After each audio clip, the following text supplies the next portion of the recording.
ये कहानी एक झूठे की है। कहानी में असली मजा तब आना शुरू होता है जब झूठे को शुभ चतुर मिलता है, जो उसे 4 ऐसी बातें बताता है जो आगे चलकर उसके बहुत काम आने वाली थी। मैं दावे के साथ कह सकता हूँ, आज वाली कहानी आपको अत्यंत चौंकाने वाली है, जिसका जबरदस्त क्लाइमैक्स आपको रोमांचित कर देगा। ये कहानी एक ऐसे झूठे व्यक्ति की है जिसे झूठ बोलने की इतनी तगड़ी आदत थी कि वो जब तक कोई झूठ ना बोल लेता तब तक उसे रोटी भी हजम नहीं होती। पूरा गांव चंद्र यानी उस झूठे आदमी की आदत से बहुत दुखी था, क्योंकि उसकी हर बात पर झूठ बोलने की आदत ने पूरे गांव को इस कदर तक बदनाम किया हुआ था कि अब उनके गांव में कोई अपनी लड़की या लड़के को ब्याहने के लिए भी राजी नहीं था। इस कारण गांव के लोगों ने उसे समझाने का बहुत प्रयत्न किया, पर चंद्र के कानों पर जू तक ना रेंगती। थक हार कर गांव वालों ने पंचायत बिठाई और आपस में सलाह मशवरा करते हुए निर्णय लिया कि सब अपनी तरफ से चंदे के रूप में थोड़े थोड़े पैसे देंगे और उन इकट्ठे हुए चंदे के पैसों को वो उस झूठे यानी चंद्र को दे देंगे और उसे गंगा जी में स्नान करके आने के लिए कहेंगे। योजना अनुसार सब गांव वालों ने चंदे से पैसे इकट्ठे कर लिए और उस झूठे को बुलाकर सभी इकट्ठे किए हुए पैसे उसे देते हुए कहा, भाई चंद्र, ये लो कुछ रुपए और गंगा में स्नान करके अपनी इस झूठ बोलने की आदत को छोड़ाओ। झूठे ने खुशी खुशी गांव वालों की बात मान ली और इकट्ठे किए हुए रुपए ले चल पड़ा गंगा स्नान करने को। चलते चलते रास्ते में उसे एक राहगीर मिला। चंद्र जितना बड़ा झूठा था, उसे कहीं अधिक बातूनी भी था। हमेशा बक बक करते रहना उसकी आदत थी। चुप रहना उसके लिए किसी सजा से कम नहीं था। कुछ देर तो चंद्र उस राहगीर के साथ साथ चुपचाप चलता रहा और कुछ ना बोला, पर झूठा ऐसे भला कब तक रुकने वाला था।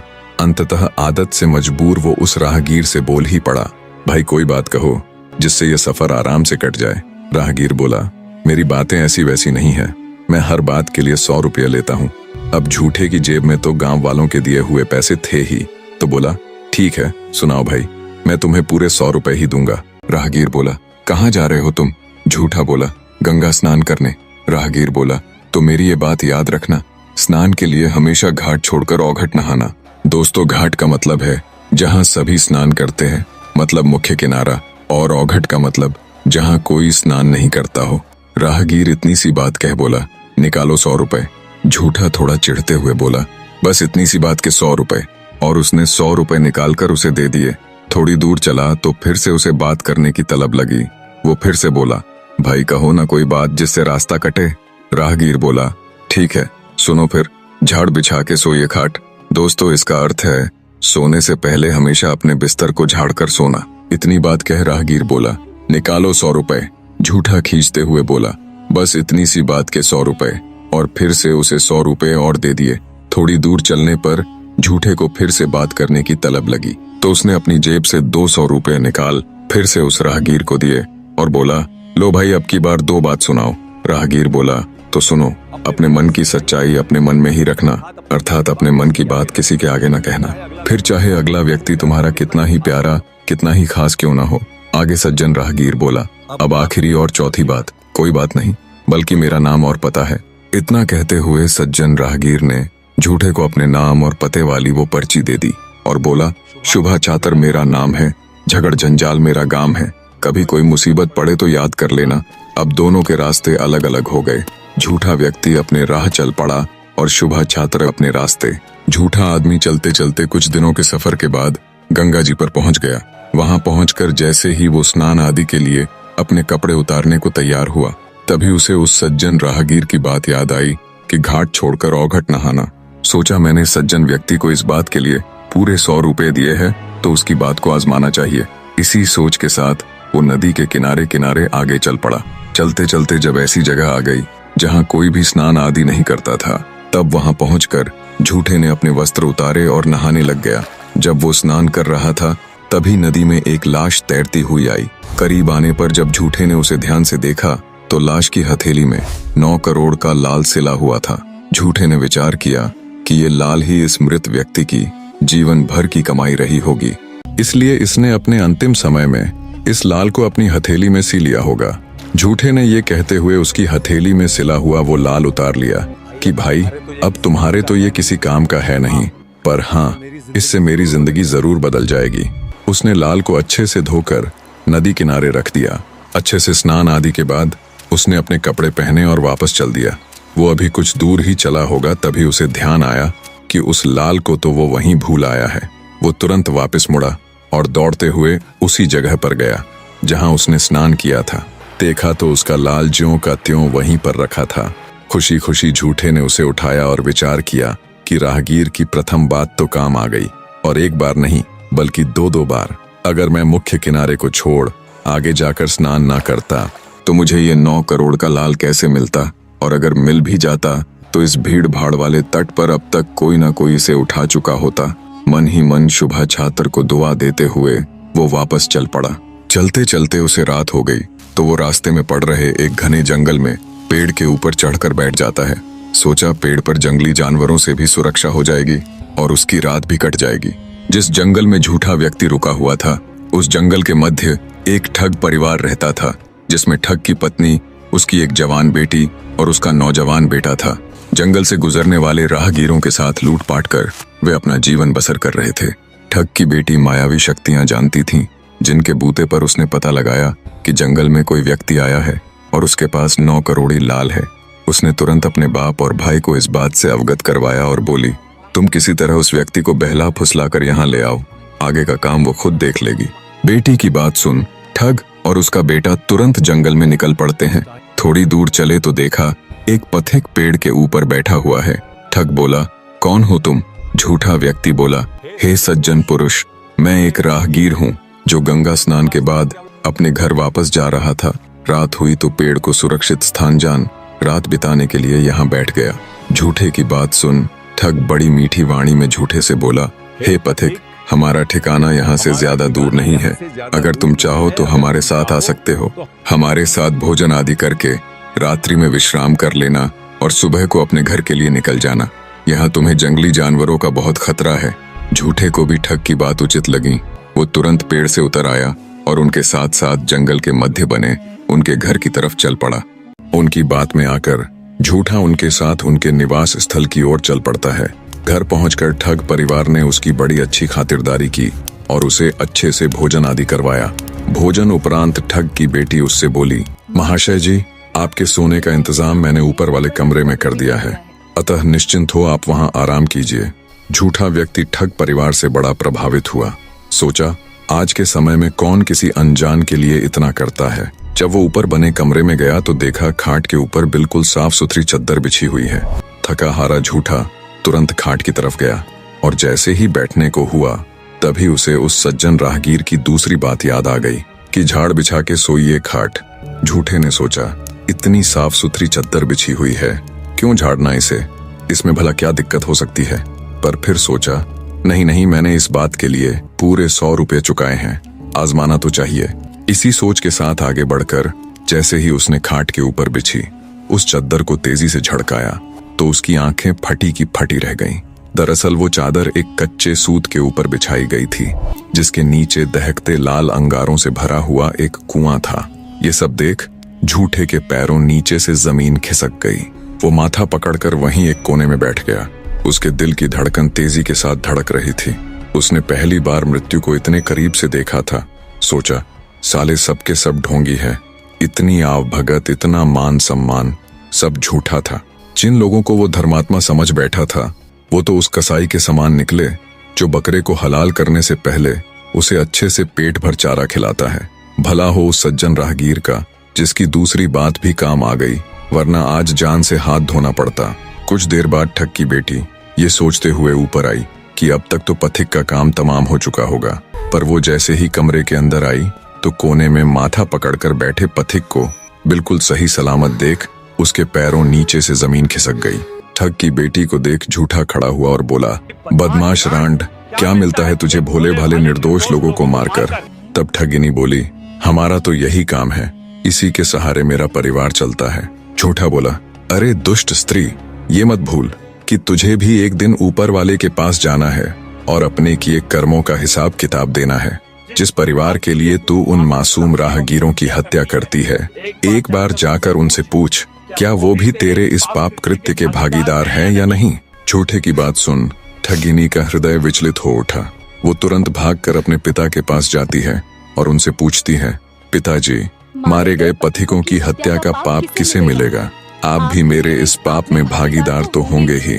बेटी की बात सुन ठग बोला, नहीं बेटी, पथिकों की हत्या करने वाली तुम हो तो उनका पाप भी बस तुम्हें ही मिलेगा। मैं तेरे इस पाप में भागीदार नहीं हूँ। पिता की बात सुन ठग की बेटी का हृदय और अधिक बैठ जाता है। भारी हृदय के साथ अब की बार वो अपनी माँ के पास जाती है और उनके सामने भी वही सवाल दोहराती है। बेटी की बात सुन उसकी माँ भी पल्ला झाड़ते हुए बोली, बेटी, तुम्हारे किए इस पाप कृत्य में मैं भला क्यों भागीदार होंगी? हमने तुमसे ये थोड़े ही ना कहा है कि तुम पथिकों की हत्या करके अपना परिवार चलाओ। भाई के पास गई तो भाई ने भी वही जवाब दिया। अत्यंत भारी हृदय के साथ ठगनी फिर से मुसाफिर यानी झूठे के पास जाती है और कहती है, मैंने अपने पूरे परिवार से बात की, सबका जवाब एक ही था कि हम तुम्हारे इस पाप में भागीदार नहीं हैं। आगे ठगिनी बोली, हे मुसाफिर, तुमने मेरा भ्रम तोड़ दिया। मैं ये सब कुछ छोड़कर तुम्हारे साथ चलने के लिए तैयार हूँ, क्योंकि तुम मुझे भले मानस जान पड़ते हो। ठगिनी की बात सुन कुछ देर के लिए झूठा गहन सोच में डूब गया। सोचा, अब इस बला को मैं अपने गले क्यों बांधूं? पर फिर विचार किया कि एक बार कैसे भी करके यहाँ से निकला तो जाए, आगे का आगे देखेंगे। झूठा आदमी ठग की बेटी की बात पर अपनी सहमति जता देता है। तब ठगिनी बोली, ठीक है, तो आज आधी रात के समय हम यहाँ से भाग जाएंगे और कहीं शांति से अपना जीवन गुजर बसर करेंगे। आधी रात का वक्त हुआ तो ठगिनी ने अपने घर में जमा किया हुआ सारा धन आधी समेटा और झूठे के साथ ऊंटनी पर बैठ फरार हो गई। सुबह ठग ने जब अपनी बेटी, मुसाफिर, धन और ऊंटनी को गायब पाया तो उसे सारा माजरा समझने में देर न लगी। वो माथा पीट कर रह जाता है। झूठा व्यक्ति और ठग की बेटी चलते चलते एक अनजान शहर में पहुंच जाते हैं। कुछ दिन तक तो झूठा व्यक्ति ठग की बेटी के साथ रहा। ठग की बेटी के साथ कुछ दिन रहने के बाद झूठे को अपने घर अपनी पत्नी के पास जाने का ख्याल सताने लगा तो उसने मन ही मन ठग की बेटी को छोड़ने का विचार बना लिया। सोचा, ये इतनी सती सावित्री, इतनी मासूम तो है नहीं कि मेरे अचानक छोड़कर जाने पर ये जी ही ना सकेगी। इसी विचार के साथ झूठा आदमी आधी रात को चुपके से ठग की बेटी को सोती हुई छोड़कर अपने गांव की तरफ चल पड़ता है। लंबे सफर के बाद जब वो अपने गांव की सीमा पर पहुंचा तो कुछ देर सुस्ताने के लिए एक अंधे कुएं पर बैठ गया। दोस्तों, गांव देहात में सूखे हुए कुएं अर्थात जिसमें पानी ना हो को अंधा कुआं बोल देते हैं। तो झूठा जब कुएं की मुंडेर पर बैठा विश्राम फरमा रहा था तब उसने एक बड़ा ही अचंभा देखा। उसने देखा कि अंधे कुएं में एक छोटी सी खरबूजे की बेल लहलहा रही है जिसके ऊपर एक खरबूजा भी लगा हुआ है। अचंभे की बात इसलिए थी क्योंकि उस समय जेठ का माह चल रहा था। जेठ अर्थात मई जून का महीना, जिन दिनों में भीषण गर्मी और तपा देने वाली गर्म हवाएं चलती हैं, जिसके कारण अच्छे खासे हरे भरे पेड़ तक सूख जाते हैं। ऐसे मौसम में वो हरी भरी खरबूजे की बेल किसी करिश्मे से कम नहीं थी। झूठा भारी ताज्जुब के साथ उस अंधे कुएं में उतरा और उस बेल को सूखे पत्तों आदि से ढक दिया और अपने गांव में प्रवेश कर गया। झूठे को वापस आया देख सभी गांव वाले एकत्रित हो गए और उन्होंने गांव के मुखिया अर्थात सरपंच को भी बुला लिया। सरपंच ने झूठे से पूछा, क्यों भाई चंद्र, कर आया गंगा स्नान और छोड़ आया अपनी झूठ बोलने की आदत को? तब झूठा बोला, जी सरपंच साहब, गंगा स्नान पश्चात मैंने अपनी झूठ बोलने की आदत को त्याग दिया। झूठे की बात सुन गांव वाले और सरपंच बड़े खुश हुए। बोले, वाह भाई, यूं तो बहुत बढ़िया काम किया तूने। फिर झूठा बोला, पर गांव आते हुए मैंने एक बहुत ही ताज्जुब भरी चीज देखी। मैंने देखी इस तपती गर्मी के माह में एक हरी भरी खरबूजे की लहलहाती बेल जिसके ऊपर खरबूजा भी लगा हुआ था। उसकी बात सुन गांव वालों ने अपना माथा पीट लिया। बोले, नहीं सरपंच जी, ये तो वैसा का वैसा ही है। इसकी झूठ बोलने की आदत तो ज्यों की त्यों है, कुत्ते की दुम टेढ़ी की टेढ़ी। भला इस मौसम में भी कभी खरबूजे की बेल देखी है? और हम ये मान भी ले कि इस तपती भीषण गर्मी में कोई खरबूजे की बेल बच भी गई हो, पर इस मौसम में खरबूजा लगना ना सरपंच साहब ना, ये तो मुमकिन ही ना है। तब झूठा बोला, अगर आपको मेरी बात पर यकीन ना हो तो मेरे साथ शर्त लगा लीजिए। झूठे की शर्त वाली बात सुन भीड़ में से एक गांववासी निकल कर आया। बोला, मैं तुम्हारे साथ शर्त लगाने को तैयार हूँ। जो भी जीतेगा वो हारे हुए के घर से कोई भी 3 मनचाही वस्तुएं ले लेगा। जिन वस्तुओं को वो हाथ लगाएगा वो उसी की हो जाएगी। अब झूठे को तो अपनी आंखों देखी पर विश्वास था, सो उसने उस गांववासी के साथ शर्त लगा ली। झूठे की पत्नी एक चरित्रहीन स्त्री थी। दरअसल जिस गांववासी ने भरी पंचायत में झूठे के साथ शर्त लगाई थी वही व्यक्ति उसकी पत्नी का यार था, पर बेचारा झूठा यानी चंद्र इस बात से बिल्कुल अनजान था। अंततः शर्त अनुसार अगला दिन मुकर्रर किया गया, जब झूठे को अपनी बात सही साबित करते हुए पूरे गांव को वो खरबूजे की बेल दिखानी थी। शर्त के बाद झूठा खुशी खुशी निश्चिंत होकर अपने घर चला जाता है और अपनी पत्नी के आगे गंगा स्नान के सफर से लेकर आज वापस लौटने पर गांव वालों के साथ हुई पूरी बातचीत तक का सारा किस्सा कह सुनाता है। झूठे की पूरी बात सुन उसकी बदकार स्त्री बोली, अच्छा, आपने सच में खरबूजे की बेल देखी थी क्या? झूठा बोला, और नहीं तो क्या, मैं ऐसे ही 3 वस्तुओं की शर्त लगाकर थोड़े ही ना आया हूं उसके साथ। कल देखना तुम, पूरे गांव के सामने खरबूजे की बेल दिखाकर मैं ये तो साबित करूंगा ही कि मैं वास्तव में अपनी झूठ बोलने की आदत को त्याग कर आया हूं, और साथ साथ उस शर्त लगाने वाले के घर से 3 कीमती वस्तुएं भी लेकर आऊंगा। झूठे की बात सुन उसकी मक्कार स्त्री कुछ सोचते हुए बोली, अच्छा सियाने, ये तो बताओ तुमने वो खरबूजे की बेल आखिर देखी कहाँ थी? पत्नी के पूछने पर झूठा एक बार तो उसे बताने को हुआ, पर फिर उसे शुभा छात्र की वो तीसरी बात याद आई कि अपने मन की बात किसी के आगे ना कहना, फिर चाहे वो तुम्हारा कितना ही प्यारा क्यों ना हो। शुभा छात्र की बात याद आने पर झूठे ने अपनी पत्नी को टाल दिया और बोला, तुम भी कल पूरे गांव के साथ सीधा देख ही लेना। उसकी स्त्री मन महसूस कर रह गई। जब दिन ढला और रात हुई तब झूठे की पत्नी चोरी छिपे घर से बाहर आई, जहां अंधेरे में उसका यार दुर्जन सिंह पहले से ही उसकी राह देख रहा था। झूठे की पत्नी के बाहर आते ही वो उससे बोला, तुम्हें मेरे और तुम्हारे पति के बीच लगी शर्त का पता तो चल ही गया होगा। क्या तुमने पता किया कि खरबूजे की बेल उसने कहाँ देखी थी? झूठे की पत्नी बोली, मैंने कोशिश तो की थी पर वो बात को टाल गया। तब वो दुष्ट व्यक्ति बोला, तुम कैसे भी करके उससे उस खरबूजे की बेल का स्थान पता कर लो। मैं सुबह होने से पहले ही वहां जाकर उस बेल को उखाड़ कर फेंक दूंगा, और शर्त जीतने के बाद जब 3 वस्तुओं को हाथ लगाने की बारी आएगी तो सबसे पहले मैं तुम्हें ही हाथ लगाकर सदा के लिए अपनी बना लूंगा। फिर हमें ऐसे छुप छुप कर नहीं मिलना पड़ेगा। अपने यार की बात सुन बदकार स्त्री की आंखें चमक उठी। वो बोली, ठीक है, कैसे भी करके अब तो ये मालूम करना ही पड़ेगा। इतना कहकर वो अंदर आ गई। जब रात्रि में सोने का समय हुआ तो वो मक्कार स्त्री अपने पति के पैरों के पास बैठकर उसके पैर दबाने लग जाती है और मीठी मीठी बातें करनी शुरू कर देती है। बातों बातों में वो फिर से अपने पति से बोली, मुझसे ऐसी भी क्या भूल हो गई जी, जो आपको मुझ पर भी एतबार ना रहा। पत्नी की ये मीठी वाणी सुन झूठा बोला, नहीं सियानी, ऐसी तो कोई बात नहीं। तो फिर आपने मुझे बताया क्यों नहीं कि आपने वो खरबूजे की बेल आपने कहाँ देखी थी? हृदय पिंगला देने वाली वाणी सुन। आखिरकार चंद्र अपनी पत्नी की मीठी मीठी बातों में फंस ही जाता है और उसे धीरे से कहता है, सुनो सियानी, गांव के अंदर आने वाले रास्ते पर वो फलां फलां अंधा कुआं पड़ता है ना, बस उसी के अंदर वो खरबूजे की बेल उगी हुई है। खरबूजे की बेल का भेद जानते ही मक्कार स्त्री तुरंत उसके पैरों को दबाना बंद कर देती है और बाथरूम जाने का बहाना करके तुरंत अपने घर के पिछवाड़े में जाती है, जहां उसका यार बड़ी ही बेसब्री से उसका इंतजार कर रहा था। अपने यार के चेहरे पर चिंता और बेसब्री के भाव देख मक्कार स्त्री बोली, मेरी बात सुन, तुम्हारा ये मुरझाया चेहरा खिल जाने वाला है। और उसे उस खरबूजे की बेल का ठिकाना बता देती है और कहती है कि कल जब शर्त जीतने के बाद तुम आओ तो सबसे पहले मुझे ही हाथ लगाना। अपनी माशूका की बात सुन दुर्जन सिंह के चेहरे पर घिनौनी हंसी आ जाती है। ठीक है कहकर वो तेजी से उस कुएं की तरफ चल पड़ता है जिसमें वो खरबूजे की बेल थी। पहुंचा तो देखा वाकई उस अंधे कुएं में खरबूजे की बेल लहलहा रही थी, जिसके ऊपर खरबूजा भी लगा हुआ था, जिसे देखकर वो खुद से कहता है, जो भी हो, झूठा साला बोल तो सच ही रहा था। बिना देरी किए वो उस बेल को वहां से उखाड़ फेंकता है और निश्चिंत होकर अपने घर चला जाता है। रातों रात बेचारे झूठे के खिलाफ षड्यंत्र रचा जा चुका था। सुबह हुई तो मुखिया सहित सारा गांव इकट्ठा हो गया। झूठा यानी चंद्र खरबूजे की बेल दिखाने के लिए आगे आगे चल पड़ता है और उसके पीछे पीछे पूरे गांव सहित गांव का मुखिया और वो दुष्ट दुर्जन सिंह। गांव वालों सहित मुखिया की जिज्ञासा अपने चरम पर थी। इधर झूठा और वो दुष्ट दुर्जन सिंह भी निश्चिंत थे। सबसे आगे चल रहा झूठा जब कुएं के निकट पहुंचा तो उसके चेहरे की हवाइयां उड़ गईं। देखा तो खरबूजे की बेल वहां से गायब थी। झूठे के चेहरे के बदले रंग को देख गांव का मुखिया बोला, हाँ भाई चंद्र, कहाँ है तुम्हारी वो खरबूजे की बेल?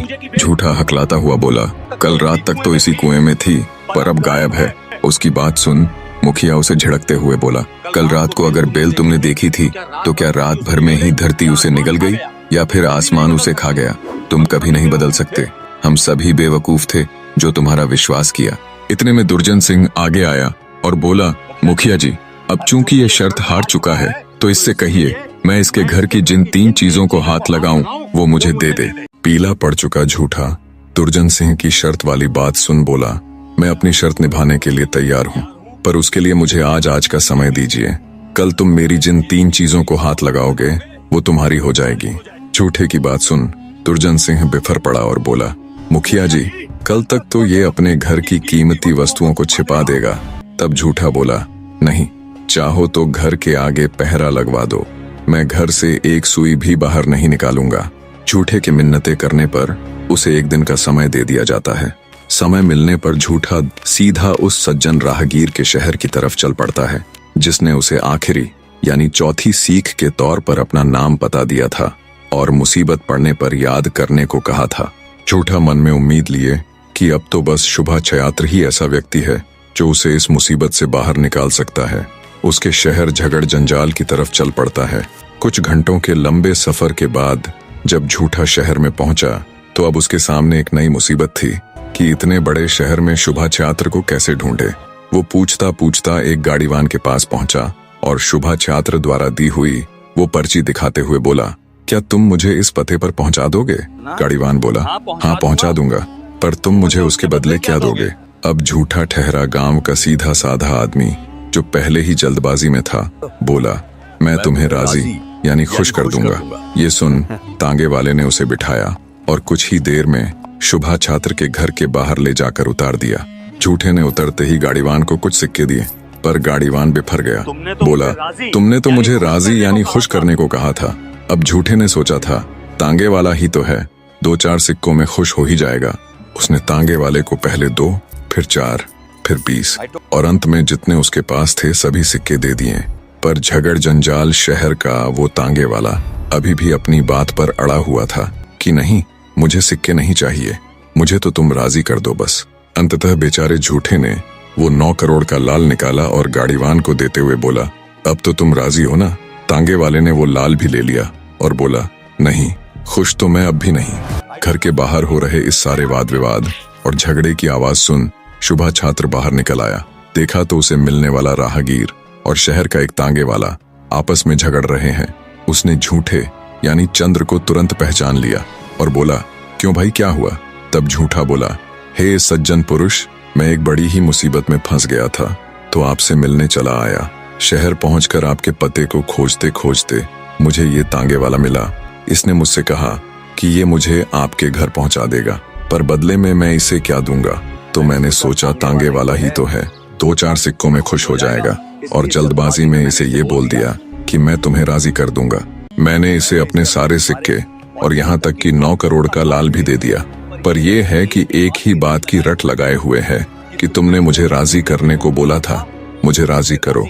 पूरा मसला जान शुभा चतुर कुछ सोचते हुए बड़े ही संयम के साथ उस तांगे वाले से कहता है, तुम्हारा राजी इस पर उद्धार रहा, तब तक तुम इसके दिए पैसे और लाल को अपने पास रखो। शुभा चतुर की बात सुन तांगे वाला वहां से चला जाता है। उसके जाने के बाद शुभा चतुर झूठे से कहता है, यार तुम्हें सोच समझकर बोलना चाहिए था, ये कोई आम नहीं बल्कि झगड़ जंजाल शहर है, यहाँ एक से बढ़कर एक ठग रहते हैं। चलो कोई बात नहीं, इसका भी इलाज करेंगे। इतना कहकर शुभा चतुर झूठे को घर के अंदर ले जाता है और उसे अच्छे से भोजन आदि करवाता है। भोजन उपरांत शुभा चतुर बोला, अब बताओ भाई, ऐसी क्या मुसीबत आन पड़ी? तब झूठा उसके सामने अपना दुखड़ा सुनाना प्रारंभ करता है और गांव जाते समय देखी उस खरबूजे की बेल से लेकर गांव वाले के साथ शर्त हारने तक का पूरा किस्सा कह सुनाता है। पूरी बात सुन शुभा चतुर बोला, क्या तुमने खरबूजे की बेल देखने वाली बात का जिक्र किसी और के आगे भी किया था? झूठा कुछ देर सोचकर बोला, हाँ यार, मुझसे बड़ी भूल हुई। तुम्हारी हिदायत के बाद भी मैंने अपने मन की बात अपनी लुगाई के आगे बता दी। शुभा चतुर बोला, भाई चंद्र, तुम्हारी लुगाई नरभाग है। तुम्हारे साथ शर्त लगाने वाले उस दुर्जन सिंह के साथ मिलकर वो तुमसे धोखा कर रही है। शुभा चतुर की बात सुन झूठे का कलेजा बैठ गया। बोला, यार मुझे भी शक तो था उल्टा पर, अब कैसे इस मुसीबत से बाहर निकला जाए। शुभा चतुर बोला, तुम्हारे पास सबसे कीमती वस्तुएं क्या क्या है? झूठा कुछ सोचते हुए बोला, मेरे पास एक तगड़ा घोड़ा है और एक अच्छी नस्ल की भैंस। शुभा चतुर बोला, तो सुन मेरी बात ध्यान से, अपने घोड़े और भैंस को एक कमरे के अंदर बांधकर उसे ताला लगा देना और अपनी लुगाई को पूरे गहने आदि पहनाकर छत पर बिठाकर सीढ़ी लगा देना। तुम्हारी शर्त अनुसार 3 चीजों को हाथ लगाने की बात है। तो वो जब घोड़े और भैंस के लिए चलेगा तो पहले किवाड़, फिर उसकी कुंडी, फिर ताला और चाबी, इनको तो हाथ लगाएगा ही। ऐसे ही जब वो तुम्हारी लुगाई को हाथ लगाने के लिए सीढ़ी चढ़ेगा तो सीढ़ी के डंडे को तो छुएगा ही। इतनी बात कहकर शुभा चतुर झूठे की तरफ हल्की सी मुस्कान के साथ देखता है। झूठा अपने मित्र की बात को समझ चुका था। पूरी योजना समझ उसके चेहरे पर सुकून के भाव आ जाते हैं। रात हुई तो शुभा चतुर बोला, चलो अब उस तांगे वाले को राजी करके आते हैं। शुभा चतुर और झूठा उस बदमाश तांगे वाले को सबक सिखाने के लिए उनके घर की तरफ चल पड़ते हैं। झूठा चुपचाप शुभा चतुर के साथ साथ हो लेता है। तांगे वाले के घर के सामने पहुंचकर शुभा चतुर ने भारी सा काठ का लट्ठ यानी डंडा उठाया और तेजी से उसे तांगे वाले के दरवाजे पर मारते हुए दहाड़ कर बोला, बादशाह के यहाँ लड़का पैदा हुआ है, बोल राजी या नाराज। तांगे वाले ने जब ये शब्द सुने तो वो मुश्किल में पड़ जाता है। अब उसकी इतनी हिम्मत कहाँ कि बादशाह के लड़का होने पर वो नाराज बोले। हकलाते हुए कहता है, राजी। शुभा चतुर फिर से लठ मारते हुए वही शब्द दोहराता है, बादशाह के यहाँ लड़का पैदा हुआ है, बोल राजी या नाराज। तांगे वाला फिर से बोला, राजी भाई, खूब राजी। ऐसे करके शुभा चतुर 3 बार लठ मारते हुए उसे 3 बार राजी बुलवा लेता है। फिर तांगे वाले से कहता है, एक राजी को तुम अपने पास रखो, दूसरी के बदले जो सिक्के और 9 करोड़ी लाल तुमने लिया है उसके साथ साथ अपने पास जमा सिक्के भी इसे दे दो, और तीसरी राजी तुम्हारे ऊपर उधार रही, जब मन करेगा तब आकर ले लूंगा। इस तरह शुभा चतुर ने सूद के साथ झूठे को उसका सारा धन वापस दिलवाते हुए तांगे वाले को उसी के भुने जाल में फंसा दिया। झूठा बार बार शुभा चतुर की बुद्धि की दाद देता हुआ खुशी खुशी उससे विदाई लेकर तेजी के साथ अपने गांव की तरफ चल पड़ता है। सुबह होते होते लंबे सफर के बाद झूठा अपने गांव पहुंच जाता है। जैसा उसके यार शुभा चतुर ने उससे कहा था उसने वैसा ही किया। अपनी लुगाई को पूरी तरह गहनों में लाद कर छत पर बिठाकर सीढ़ी लगा दी और घोड़े और भैंस को कमरे के अंदर बंद कर कमरे को ताला जड़ दिया।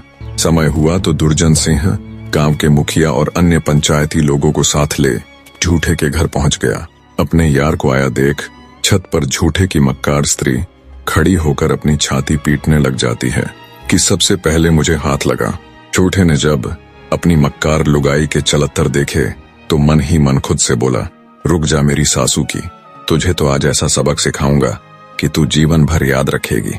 पर उससे पहले एक बार तेरे यार से निपट लूं। दुर्जन सिंह ने भी जब छत पर गहनों में लदी झूठे की पत्नी को खुद को हाथ लगाने का इशारा करते हुए देखा तो उसने सोचा, सबसे पहले गहनों से लदी इस नार को ही हाथ लगाता हूँ। ऐसा विचार कर वो छत पर लगी सीढ़ी की तरफ चल पड़ता है। झूठा चुपचाप उसे देखता रहा। उसने ऊपर जाने के लिए जैसे ही सीढ़ी के पहले डंडे को छुआ, झूठा चुप रहा। दूसरे को छुआ, झूठा चुप रहा। तीसरे को छुआ, तब भी झूठा चुपचाप बस देखता रहा। पर जैसे ही दुष्ट दुर्जन सिंह ने सीढ़ी के चौथे डंडे की तरफ हाथ बढ़ाया, झूठा बोल पड़ा, रुक जा रे दुर्जन, हमारी शर्त 3 चीजों को हाथ लगाने की हुई थी। तूने मेरी सीढ़ी के जिन 3 डंडों को छुआ है वो मैं निकाल कर तुझे दे दूंगा, पर अगर तूने चौथे डंडे को हाथ भी लगाया तो तेरे हाथ फिर किसी चीज को छूने लायक नहीं बचेंगे। हरामजादे, तेरी वो हालत करूंगा कि तू भी सदा याद रखेगा कि किसके हत्थे चढ़ा था। झूठे की बात सुन सीढ़ी पर चढ़े दुर्जन सिंह का मुंह खुला का खुला रह गया। मारे डर के वो चुपचाप नीचे उतर आया और मौजूद मुखिया और पंचों से हकलाते हुए बोला, ये क्या बात हुई भला? मुखिया बोला, देख भाई, शर्त 3 चीजों को हाथ लगाने की हुई थी और वो तू लगा चुका, अब हम इसमें क्या कर सके हैं भला? पंचों ने भी मुखिया की बात पर सहमति जताई। अपना सा मुंह ले दुर्जन चुपचाप वहां से खिसक जाता है। मुखिया और पंच झूठे की बुद्धिमत्ता की सराहना करते हैं। झूठे की मक्कार स्त्री ठगी सी खड़ी रह जाती है। झूठे यानी चंद्र ने अपनी स्त्री को नीचे उतारा और उसकी अच्छे से खातिरदारी की। उसके बाद न कभी वो दुर्जन से मिली और न दुर्जन की उधर आने की हिम्मत हुई। धीरे धीरे गांव वालों को यह पता चल गया कि झूठे यानी चंद्र ने हकीकत में गंगा स्नान पश्चात अपनी झूठ बोलने की आदत को त्याग दिया था। दुर्जन सिंह ने मक्कारी से उसके साथ खिलवाड़ किया था। पूरे गांव ने चंद्र को इसके लिए सम्मानित किया। इस तरह चंद्र ने अपनी झूठ बोलने की आदत को छोड़ने के साथ साथ अपनी मक्कार स्त्री को भी सुधारते हुए सही लाइन पर ला दिया और सम्मान के साथ अपना जीवन व्यतीत किया। निष्कर्ष, चंद्र का गंगा स्नान करना एक बाहरी कर्म था, परंतु उसकी जिंदगी असली मोड़ तब लेती है जब वह शुभाचात्र द्वारा दिए गए जीवन रक्षक ज्ञान को अपनाता है और उस पर अमल करता है। यह ज्ञान ही उसे जीवन, मृत्यु, धन और विपत्ति के संकटों से सुरक्षित निकालता है। कहानी सिखाती है कि अच्छाई की जीत केवल नीयत से नहीं बल्कि व्यावहारिक बुद्धिमत्ता और दृढ़ता से होती है। चंद्र अंत तक अपने विवेक और शुभाचात्र के मार्गदर्शन का उपयोग करके न केवल अपनी आदत सुधारता है बल्कि ठगिनी को पाप के पथ से हटाता है और अपने घर और सम्मान की रक्षा करता है। अंततः सत्संगति और प्राप्त ज्ञान को जीवन में उतारना ही सबसे बड़ी आध्यात्मिक साधना है, जो व्यक्ति को केवल पवित्र ही नहीं बल्कि जीवन की चुनौतियों में विजयी भी बनाती है। कहानी का सबसे सुंदर पहलू यह है कि चंद्र ने न केवल अपनी झूठ बोलने की आदत छोड़ी बल्कि दूसरों को भी सही मार्ग दिखाया, चाहे वह ठगिनी हो या उसकी अपनी पत्नी। यही सच्चा आध्यात्मिक विकास है। अंततः अपने विवेक को हमेशा जागृत रखें, क्योंकि यही आपका सबसे बड़ा रक्षक है। अंत तक बने रहने के लिए आप सबका आभार। जल्दी ही फिर मिलेंगे एक नई कहानी के साथ। तब तक चैनल को सब्सक्राइब करते हुए कहानी के ऊपर अपनी अति मूल्यवान प्रतिक्रिया देना ना भूले मेरे प्रिय दर्शकों।